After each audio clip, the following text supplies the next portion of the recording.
Thank you for joining me as we have some reflections together on Holy Week.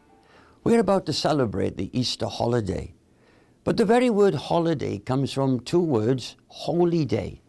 And Christians all over the world will celebrate this holiday by reminding themselves of what happened on that very first Easter. We'd like to invite you to join with us as we reflect on what happened during the week that led up to the Easter weekend. Holy Week is the last week of Lent.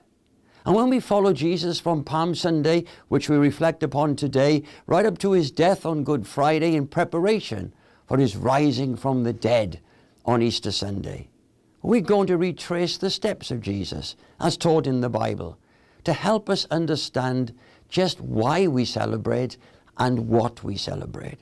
So why is today known as Palm Sunday? Accompanied by his disciples, Jesus rode into Jerusalem on a donkey. The people lined the streets. They took off their cloaks. They pulled down the palm branches to line the way.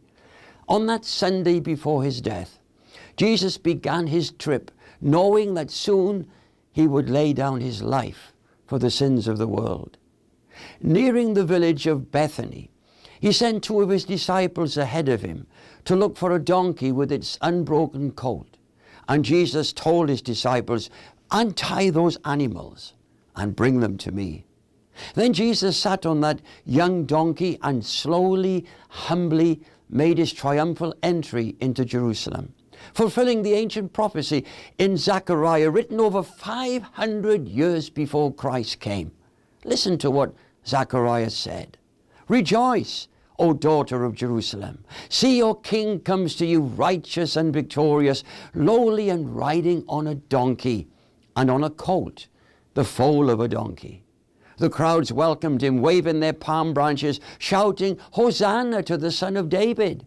Blessed is he who comes in the name of the Lord." On Palm Sunday, Jesus and his disciples spent that night in Bethany, a town about 2 miles east of Jerusalem. Probably with his friends Mary and Martha and Lazarus. Jesus, you may know, had raised Lazarus from the dead. The people hailed him as a king, but soon they would condemn him to death. Public opinion is so shallow. How often public opinion can change. Opinion polls can fluctuate on a daily basis. And I've had to learn not to get overexcited when people praise me. Then I don't get too discouraged when people criticize. Maybe you could learn the same. This is the message of Palm Sunday. Thank you for taking time to be with me today. Please join me tomorrow for another reflection on Holy Week.